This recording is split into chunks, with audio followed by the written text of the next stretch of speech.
मला कोणतरी सुचवलं की आपण आनंदीगे साहेबांकडे जाऊया, हं. ते आपल्याला चांगली नोकरी देतील. तर त्यांनीच हे केलं की अरे तू कुठे राहतो? तर ते उंबडे, ते उंबडे सापडे तिकडे आपलं शिवसेनेची शाखा नाही, ती शाखा खोल तिकडे, मी तुला चांगली नोकरी लावतो. आता नोकरी तर हीच लावली त्यांनी, जनतेची सेवा करण्याची. मध्ये ज्या अडचणी आल्या त्या जशा स्वतःच्या अडचणी तशा समजून आपण ते काम केलं. कारण ते कल्याण शहराची जी सर्वात सर्वात भयानक समस्या असेल तर ती आहे ट्रॅफिक. लोकांनी जर ॲक्सेप्ट केलं, लोकांना जर आवडलं तो, तर त्याला नक्की राजकीय याच्यामध्ये आम्ही आता मदत तर करणारच, शेवटी मुलगा आहे. पण त्यांनी ते सिद्ध व्हावं असं. विश्वनाथ भोईरचा मुलगा म्हणून असं नाही. ठीक आहे, पण आता कसं असतं की सगळेच सारखे नसतात. काही लोक असतात पण सरकारी अधिकार पदाचा फायदा घेणारे असतात. त्यामुळे ते आणि ते आपण पहिल्यापासून एक ब्रीद वाक्य केलेलं आहे, सरकारी काम 6 महिने थांब. 80% समाजकारण आणि 20% राजकारण हे ब्रीदवाक्य शिवसेनेच्या स्थापनेपासूनच राहिलं आहे. त्याची प्रचिती कल्याण पश्चिम विधानसभा मतदारसंघातून सलग 2 वेळा आमदार म्हणून निवडून आलेल्या शिवसेनेच्या विश्वनाथ भोईर यांचे आजवरचे कार्य पाहता येते. त्यांच्या निवासस्थानी दररोज जनता दरबार भरतो. आपल्या मतदारसंघातीलच नव्हे तर इतर ठिकाणाहूनही नागरिक त्यांच्याकडे आपल्या समस्या घेऊन येत असतात.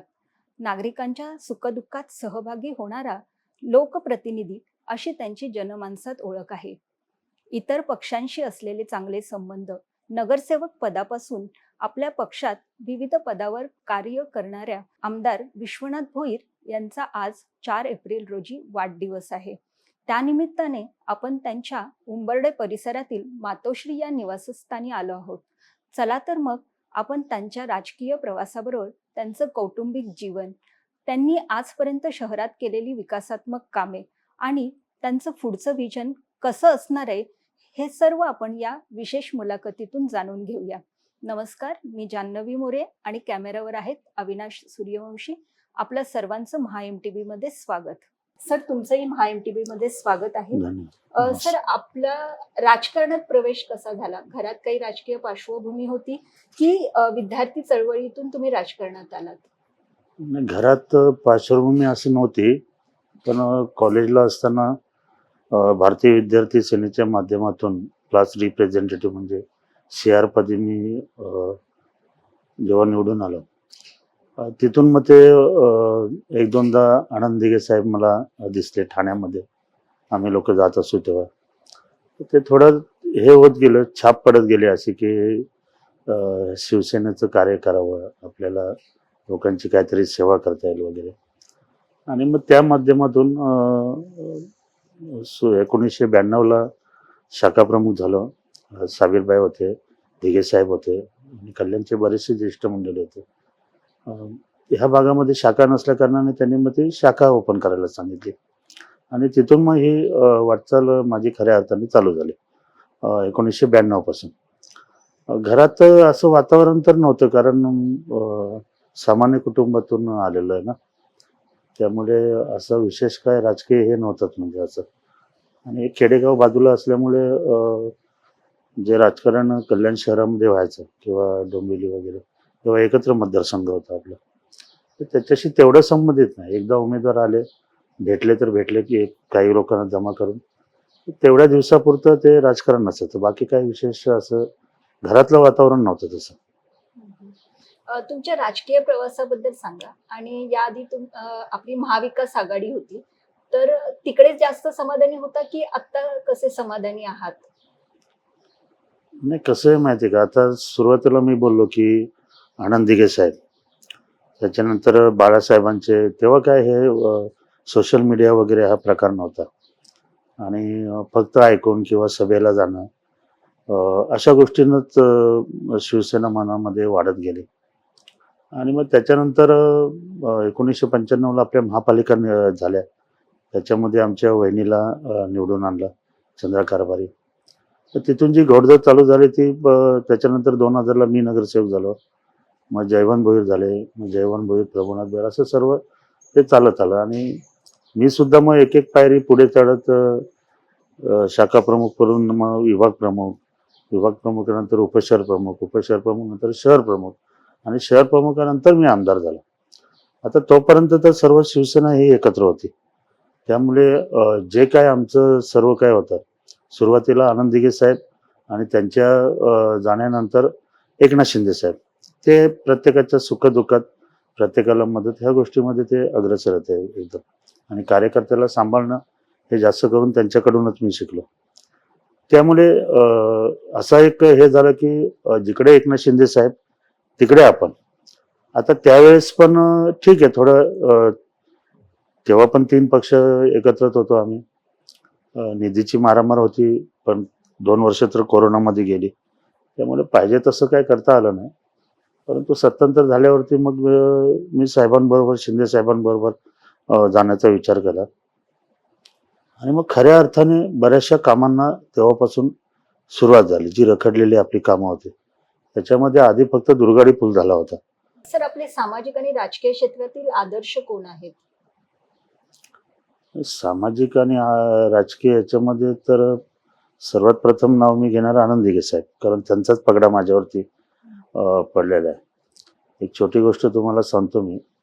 ॲक्च्युली विद्यार्थी सेनेचा हे असल्यामुळे मला नोकरीची गरज होती जेव्हा मी BA झालो.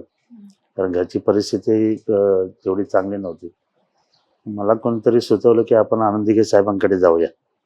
ते आपल्याला चांगली नोकरी देतील. तर त्यांनीच हे केलं की अरे तू कुठे राहतो? तर ते उंबडे. ते उंबडे सापडे तिकडे आपलं शिवसेनेची शाखा नाही. ती शाखा खोल तिकडे. मी तुला चांगली नोकरी लावतो. आता नोकरी तर हीच लावली त्यांनी जनतेची सेवा करण्याची. त्यामुळे एकमेव आदर्श मला वाटतं तेच आहेत माझे. आणि राजकारण आमच्यामध्ये जास्त नसतं ना, जास्त करून समाजकारणाचाच भाग असतो. शिवसेनेचं जे हे आहे ते तुम्हीच आता म्हणाल की 80% समाजकारण आणि 20% राजकारण.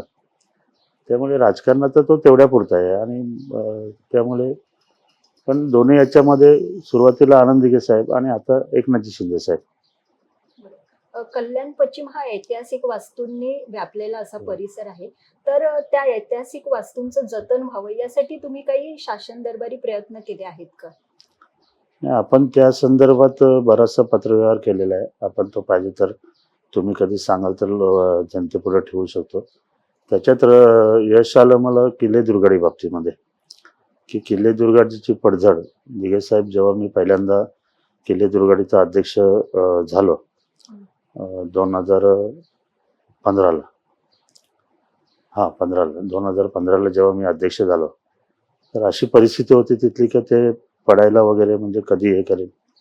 आणि मग त्या वर्षी साहेब आले होते पहिल्यांदाच मी अध्यक्ष झालो. तर मग त्यांना ते दाखवलं आम्ही. माझ्याबरोबर बरेच कार्यकर्ते होते तेव्हा शिवसेना आपली एकत्र होती. त्यांना ते दाखवलं की ही अशी अशी परिस्थिती आहे आणि लाखो लोक नवरात्रमध्ये इथे येत असतात. आणि जर काय एखादी हे ढासळली तर एवढी मोठी दुर्घटना होऊ शकते की ते गालबोट लागेल आपल्याला. कारण आपली संघटना ते त्याची जबाबदारी म्हणजे बघत असते, त्याचं कामकाज बघत असते नवरात्राचं. तर अशा आणि बाकी मग बरेचसे आपले तलाव वगैरे आहेत. तर त्याच्यासाठी पुन्हा टिटवाळ्याचं आहे. आता टिटवाळ्याला पण आपण 5 करोड रुपये सुरुवातीच्या टप्प्यात मंजूर करून घेतले. आणि असं बरेचसे विचार चालू आहेत. पण ते कसं नुसते कागदावरती आहेत त्यामुळे लगेच ते सांगून मला नाही वाटत ते सांगायला पाहिजेत लगेच. पण ऐतिहासिक वास्तूमध्ये सर्वात जर प्रथम कुठली नजरेत असेल ते आपले किल्ले दुर्गाडी. त्याच्यानंतर महाराज जे सध्याचा पार नाका त्या भागातून गेलेले तिथे काही वस्तू आहेत. त्या वस्तूंना पण हेरिटेज दर्जा आता दिलेला आहे बरेचशा. तिथे काहीतरी फार त्या वस्तू जतन करून तिथे चांगलं एक असं कॉरिडॉर की पूर्ण तो पारनाक्याचा असा जो भाग आहे तिथे आपण बरंच काय ते करू शकतो आणि त्या पद्धतीची वाटचाल आमची चालू आहे. गेल्या 5 वर्षामध्ये तुम्ही कल्याण पश्चिम मतदारसंघामध्ये केलेली उल्लेखनीय कामं कोणती आहेत?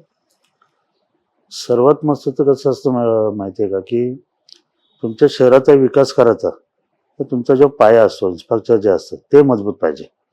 ते झाल्याशिवाय तुम्ही डेव्हलपमेंटला पुढे चाल करू शकत नाही. आता सुरुवातीला जेव्हा मी आमदार झालो 2019 मध्ये, तर आधी जे आमदार होते त्या दोन्ही आमदारांनी एक पाया रचून ठेवला होता कल्याणचा बऱ्याचशा याच्यामध्ये. ते अपयशी झाले असं म्हणू शकत नाही आपण. त्यांनी जो पाया रचला होता त्याच्यावरती विटा रचण्याचं काम मी करत आलेलं आहे. मग ते रिंग रूट असेल, उड्डाणपूल असेल, दुर्गाडीचं असेल किंवा पथरी पूल असेल, वडवलीचं उड्डाणपूल असेल, शहाडचं असेल, आता नुकतंच झालेलं टिटवाळ्याचं असेल. हे सर्व आधी आणि सर्वात सुरुवातीला जेव्हा आम्ही काम केलं, सूर्यवंशी साहेब तेव्हा ऐकत होते की रिंग रूट शहरातली कोंडी फोडायची असेल तर तो रिंग रूट आधी हे झाला पाहिजे. मग तो रिंग रूट काम केलं. त्या रिंग रूटमध्ये ज्या अडचणी आल्या त्या जशा स्वतःच्या अडचणी तशा समजून आपण ते काम केलं. कारण ते कल्याण शहराची जी सर्वात सर्वात भयानक समस्या असेल तर ती आहे ट्रॅफिक असं. आणि त्या ट्रॅफिकमुळे आपण कुठेही गेलो तर आपल्याला नावं ठेवतात लोक. त्याचं समूळ हे करण्यासाठी आपण आता स्मार्ट सिटीद्वारे स्टेशनचं कायापालट करतोय. त्याच्यानंतर बरेचसे रस्ते आहेत आणि सर्वात महत्त्वाचा जो रस्ता होता तो आपला रिंग रूट होता. आता आपल्या याचं जवळजवळ 80% काम चालू झालेलं आहे. 20% काम आता ह्या वर्षभरामध्ये पूर्ण करण्याचा आमचा विचार आहे आणि ते चालू झालेलं आहे. ते होईल या मेपर्यंत बरंचसं काम झालेलं असेल.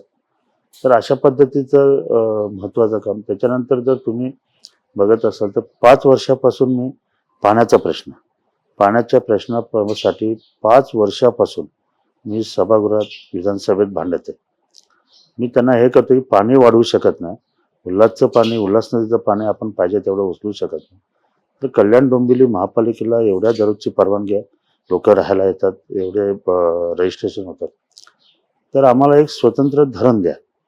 आणि आता सुद्धा मी आता जे अधिवेशन झालं त्याच्यासुद्धा दुसरे मुद्दे मी घेतले. मला जी वेळ भेटली 4-5 मिनिटाची, त्या 4-5 मिनिटाच्या याच्यामध्ये मी धरणाची मागणी केली.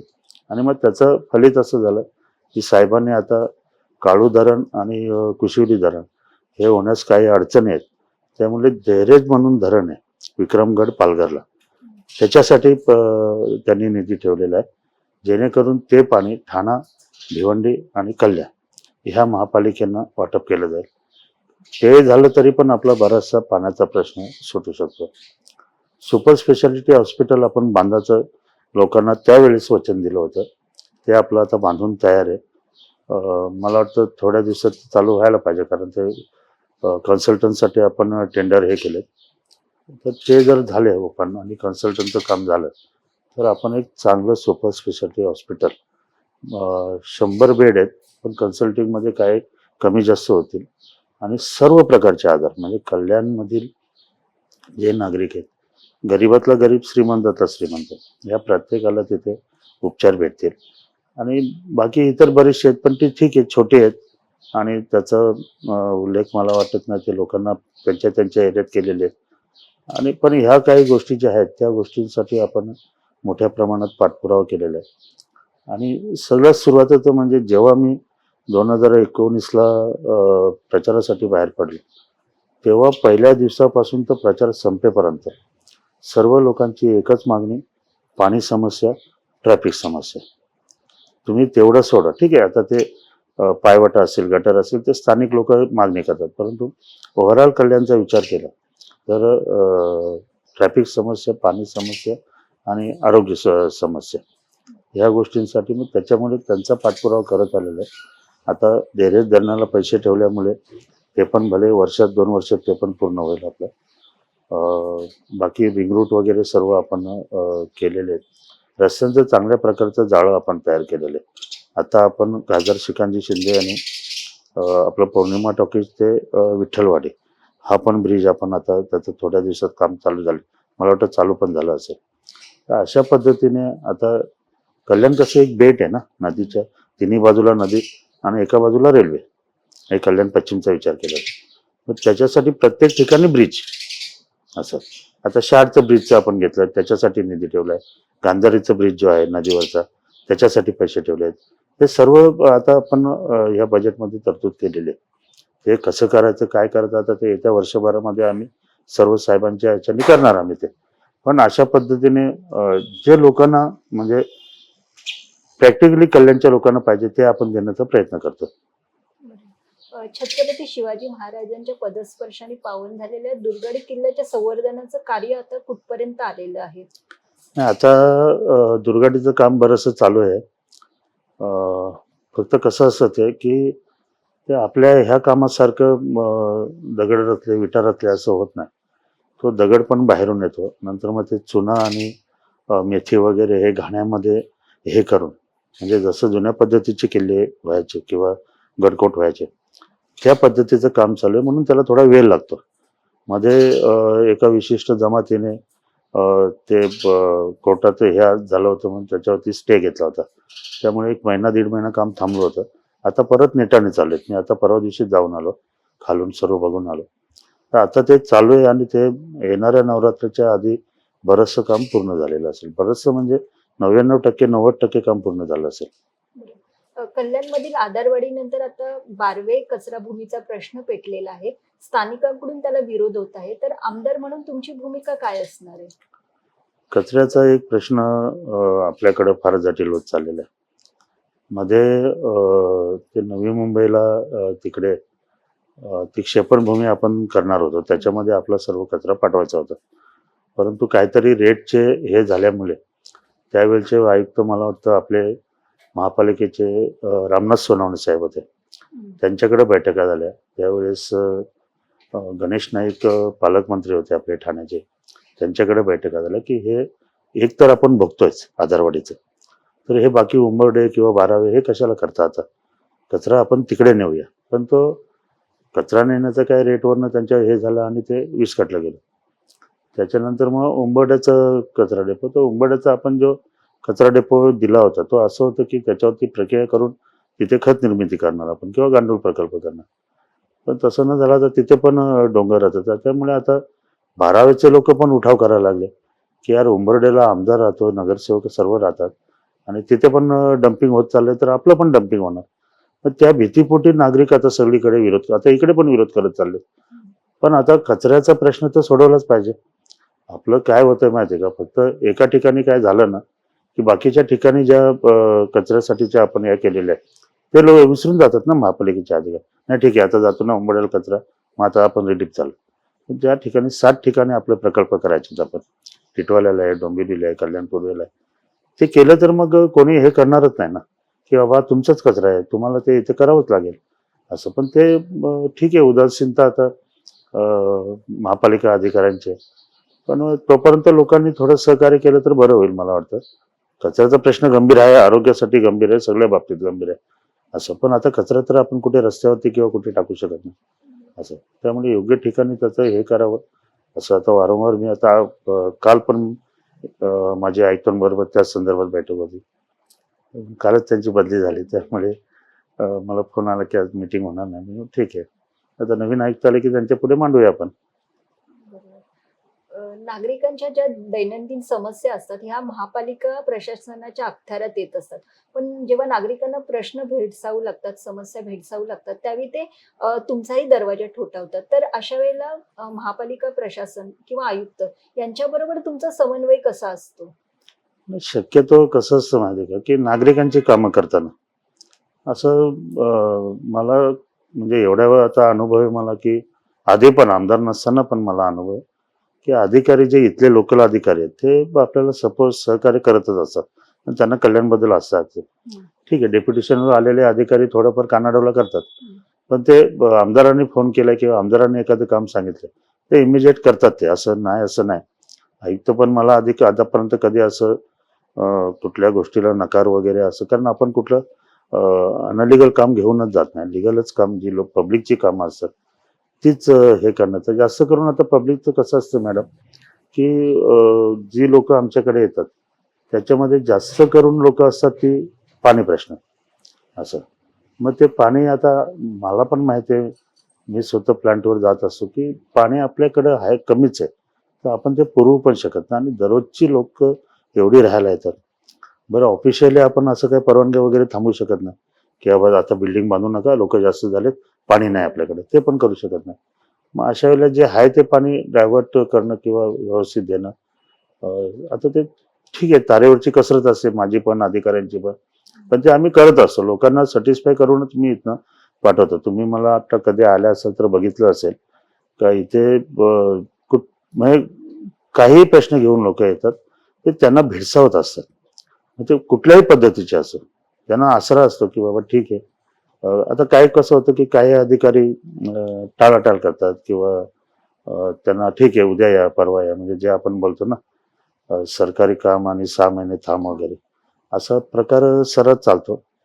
मग ते लोक काय करतात की आता आपल्याला कोण मदत करेल, नगरसेवक तर नाही आहेत असं, मग चला आमदार आहेत मग. आणि मी लोकांना इझी भेटतो ना, कारण मी घरी असलो तर असं काय मी कधी नाही की बाबा घरात बसलोय आणि खाली सांगायचं की नाही म्हणून.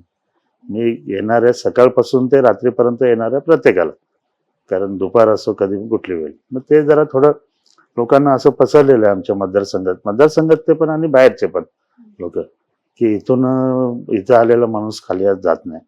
मग ते आशेने येतात आणि मग माझं काम तर कमीत कमी एवढं तर मी करू शकतो की फोन उचलून त्या अधिकाऱ्याला बोलू शकतो, बाबा अमुक अमुक काम का नाही केलं, काय अडचण आहे. अडचण असेल तर मग ते शेअर करतात, मग त्या माणसांना आपल्याला समजवता येते. पण ती माणसं गेली तर ते अधिकारी त्यांना तेवढ्या सॅटिस्फाय करत नाही जेवढे ते माझ्याकडनं लोक होतात ते असं. त्यामुळे सहकार्य तर सर्वच लोकांचं भेटतं. म्हणजे असं टोटल प्रशासनाचं माझं एकदम फार चांगले संबंध आहेत असं. त्यामुळे माझा फोन गेला की अमुक समजा एका व्यक्तीचं काम आहे साहेब, 2 महिने तो चक्रा मारतो, तर ते लगेच सांगणार की द्या पाठवून, आताच्या आता पाठवून द्या, मी करतो लगेच असं. त्यामुळे एवढं काय हे नाही, ठीक आहे. पण आता कसं असतं की सगळेच सारखे नसतात. काही लोक असतात पण सरकारी अधिकार पदाचा फायदा घेणारे असतात.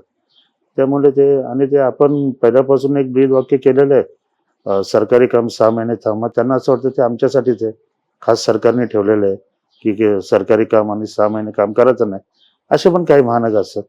पण मग त्यांच्यावरचा अधिकारी त्यांना सरळ करतो की बाबा आमदारांनी, त्याचं घरचं काम नाही, त्यांच्या लोकांचं काम आहे, मग ते होऊन जातं. आणि इथून तर सॅटिस्फाय होऊन जातात लोक. केंद्रात आणि राज्यात समविचारी सरकार आलेलं आहे, तर त्याचा या कल्याण शहराला लाभ होण्यासाठी काही योजना आखल्या आहेत का? नाही आता कसं माहिती का, की बराचसा फंड केंद्रातून आता आपल्याकडे यायला लागला महाराष्ट्रामध्ये. मेट्रोचं आता आपण मेट्रोसाठी पण साहेबांनी पैसे ठेवलेले आहेत. ते 5 मेट्रो मार्गिका जी आहे ती 5 करून आपण आपल्या ह्याच्यामध्ये टिटवाळ्यापर्यंत नेण्याचा प्रयत्न करतो. तर असे जे मोठे मोठे प्रकल्प आहेत ज्यांच्यासाठी पैशाची फार गरज आहे, असं साधारणतः महापालिका क्षेत्रामध्ये तर समजा नगरविकास वगैरे खात्याचं MMRD यांचा पैसा असतो. पण इतर भागामध्ये महाराष्ट्राच्या तो जो मोठे मोठे त्यांची कामं मोठी मोठी असतात ना. आपला एखादा रस्ता 1 करोडमध्ये 1.5 करोडमध्ये होऊन जातो. त्यांचा एक एक रस्त्याला 50-50 करोड, 100-100 करोड लागतात. तर मग अशा वेळेला कोणापुढे हात पसरायचा, काय करायचं. तर मग ती गंगाजळी जी आहे ती केंद्र आपल्याला आता देते, कारण दोन्हीकडे एकच सरकार असल्यामुळे. आणि तो फायदा मला वाटतं होतो तो जनतेला त्याच्यावर म्हणजे थेट त्याला हे होतं म्हणजे असं. अ, या येत्या 5 वर्षासाठी कल्याण शहरासाठी काही नवीन योजना आखल्या आहेत का? योजना आखलेल्या तर आहेत. म्हणजे असं कसं माहिती का, मी जास्त लक्ष केंद्रित केलं तर ह्या 3-4 गोष्टी ज्या आहेत त्याच्यावरच केलं. त्याच्यानंतर बरंचसं काय करायचंय. अनेक आता फिरायला सुरुवात केल्यामुळे जास्त करून मागणी क्रीडांगणांची, गार्डनची वगैरे असं. कारण बऱ्याचशा प्रमाणात मागच्या टर्ममध्ये कामं केलेली आहेत. त्यामुळे ती मागणी आता जास्त जोर धरू लागलेली. पाण्याचं मी तुम्हाला बोललो की शेवटी साहेबांनी आता ते झेरेज धरणाला पैसे ठेवलेले आहेत असं. आपण सुद्धा अमृत योजनेतून मोहिलीला पाण्याची टाकी हे केली होती, परंतु तिथे प्रॉब्लेम झाल्यामुळे आपण ते आता गौरीपाड्याला हे करतोय. तिथून पाणी उचलणार, फक्त तिथे ट्रीट नाही करणार. ट्रीट आपण गौरीपाड्याला करणार. ते 90-95 दशलक्ष लिटर पाणी जर भेटलं आपल्याला, तर आपण एक 5-6 3-4 वर्ष आपण अजून सहज म्हणजे त्याच्यावरती तग धरू शकतो. आणि तोपर्यंत धरण झालं तर ते पाण्याचा एक प्रश्न निघून जाईल. रिंग रूट आपला जो बाकी आहे तो मला पूर्ण करायचा आहे, कुठल्याही परिस्थितीमध्ये पूर्ण करायचा आहे. हॉस्पिटल जे आहे सुपर स्पेशालिटी हॉस्पिटल, हे तर साहेब जेव्हा मुख्यमंत्री झाले होते तेव्हा त्यांनी कल्याणच्या सभेमध्ये लोकांना वचन दिलं होतं का इकडे एक सुपर स्पेशालिटी हॉस्पिटल मी बांधणार.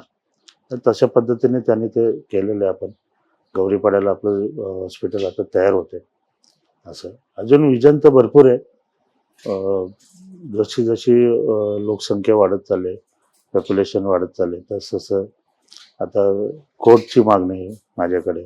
चांगलं एक सुसज्ज कोर्ट आपल्या कल्याणला पाहिजे. अशा बऱ्याचशा मागण्या आहेत. त्याने ते ठीक आहे, आपण आता 5 वर्ष आपल्याकडे आहेत, त्या टप्प्याटप्प्याने पूर्ण केलं. मागे जे लोकांना आश्वासन दिलं होतं किंवा जो वचननामा होता, त्याच्यातली 90% कामे आपण केली होती. त्यामुळेच लोकांनी आपल्याला पुन्हा दरवाजात उभं केलं, नाही तर केलं नसतं असं. त्यामुळे एक विजन असं आहे, फक्त एका शब्दात सांगतो, की बाहेरून आलेला आपला मित्र किंवा आपला नातेवाईक किंवा आपला पाहुणा तो एवढाच बोलला पाहिजे, अरे मी कल्याणला 10 वर्षापूर्वी आलो होतो, तेव्हाचं कल्याण आणि आताचं कल्याणमध्ये फार फरक आहे. आता तू येऊन जा कल्याणला, बघ कल्याण कसं आहे. एवढं जरी त्यांच्या तोडून निघलं तरी पण आपण जिंकल्यासारखं आहे. त्यामुळे मोठं विजन आहे. परत कधी गप्पा मारायला भेटले आपण तर मग सविस्तर त्याच्यावरती आपण बोलूया. पण सध्या डोळ्यासमोर ठेवलंय ते रस्ता, किल्ले दुर्गाडी, टिटवाळा मंदिर, त्याच्यानंतर पाणी प्रश्न आणि हॉस्पिटल, ह्या ज्या गोष्टी आहेत ह्या करून विजन पुढचं करायला लोक पण रिलीफ झाली पाहिजेत ना. जर घरात दररोज पाण्यासाठी भांडणं होत असेल तर त्यांना विजन देऊन ते सांगतील, चुलीत घाल तुझं विजन, आधी पाणी द्या आम्हाला. ट्रॅफिकमध्ये जर 1.5-2 तास अटकत असतील तर विजन मी तुमच्या माध्यमातून सांगितलं तर ते उलट्या शिव्या देतील आपल्याला, की तू ट्रॅफिक सोडू शकत नाही तर पुढचं विजन काय करणार.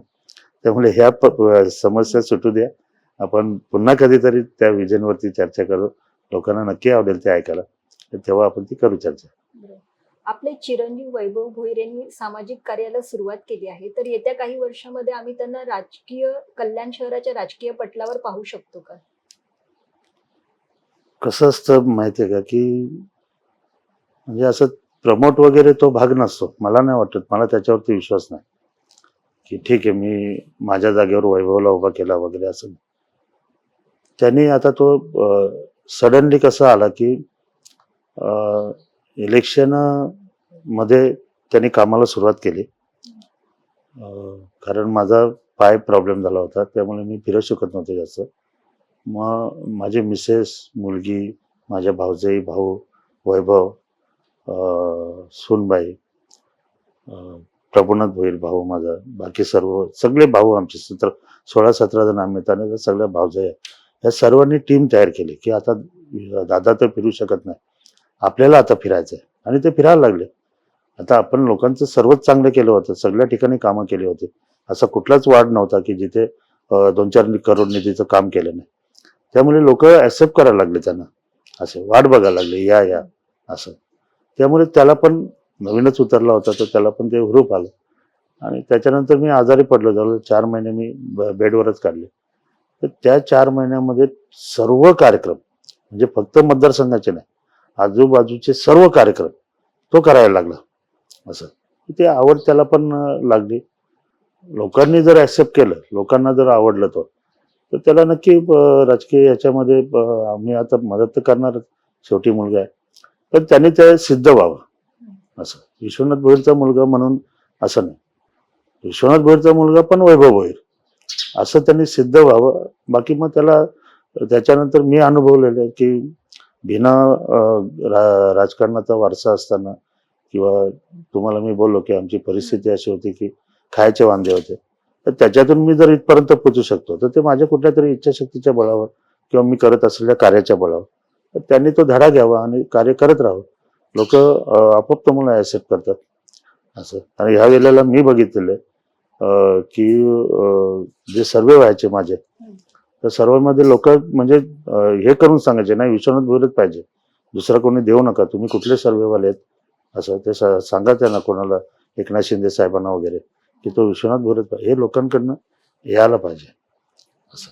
ठीक आहे, तुम्ही बाकीच्या गोष्टी करू शकता.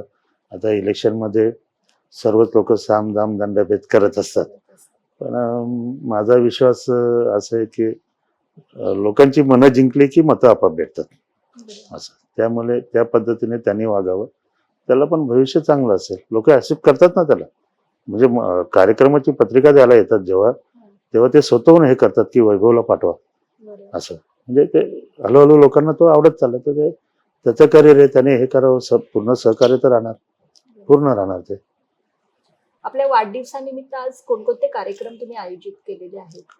नाही, आज असं आहे की मी प्रत्येक माझ्या वाढदिवसाला काही ना काही सामाजिक उपक्रम, तुम्हाला मागाशी बोललो मी की समाजकार्य हा आमचा पिंड आहे. त्यामुळे जवळजवळ 5-6 कार्यक्रम मला वाटतं आमच्या कार्यकर्त्यांनी अरेंज केलेले आहेत दरवर्षीप्रमाणे. त्याच्यामध्ये वृद्धाश्रम एक कुठलं तरी आहे, तिथे फळं वाटप आहे. मूक बधिर विद्यालय आहे. मला आता ते ॲड्रेस पण त्यांनी सर्व शोधलं. तिथे जेवण द्यायचं आहे असं. त्याच्यानंतर महाआरोग्य शिबिर ठेवलेलं आहे असं. काही ठिकाणी काही वस्तू द्यायच्या आहेत, म्हणजे काही बुद्धविहार आहेत, तिथे खुर्च्या आहे ते वगैरे. आणि महानगरपालिकेची जी शाळा आहे, कसं असतं माहिती आहे का, छावा चित्रपटाचं तिकीट 300 रुपये 500 रुपये मी तुम्ही अवॉर्ड करू शकतो. ती महापालिका शाळेत शिकणाऱ्या मुलांना तेवढे 300-500 म्हणजे त्यांना फार झालं ना, त्यांचं ते महिन्याचं हे झालं. तर त्या महापालिकेच्या शाळेच्या मुलांसाठी इथे एक मुक्ताई म्हणून टॉकीज आहे, तिथे तो लागलेला आहे स्टिरिओ. ठीक आहे, त्यांचे दर ते 300-500 रुपये आहेत. ते कार्यकर्त्यांनी हे केलं. तर त्या मुलांना तो सिनेमा उद्या 2:30 वाजता दाखवण्यात येणार आहे. जेणेकरून एक इच्छा अशी होती की कार्यकर्त्यांचं म्हणणं होतं की आपण बॅनर लावू, लोक येतील. मी बोललो जी लोक येणार आहे ती सर्व, त्यांना 300-500 रुपये काहीच आहे ना, ते बिंदास येणार. पण आपण जर मोफत दाखवायचं आहे तर आपण आपल्या महापालिकेची शाळा, जे गरीब विद्यार्थी आहेत त्यांनी पण बघावं ना हा पिक्चर. त्यांना कधी बघावं, त्यांनी बघावं पिक्चर असं. आणि मला तर वाटतं आम्ही काल ती कल्पना 2 दिवसापूर्वी ती कल्पना सुचली आणि मला वाटतं जर महापालिकेच्या सर्वच शाळांना ते दाखवलं, म्हणजे मी प्रयत्न करतोय सर्वच शाळांच्या मुलांना दाखवलं, तर खरं त्या छावा पिक्चरचं हे त्यांना काय हे म्हणजे त्यांच्या पिढीसाठी ते हे, म्हणून तो दाखवण्याचा प्रयत्न करू मी करेन प्रयत्न. असं ते मला वाटतं काय 1-2 टॉकीजलाच आहे, जास्त टॉकीजना नाही.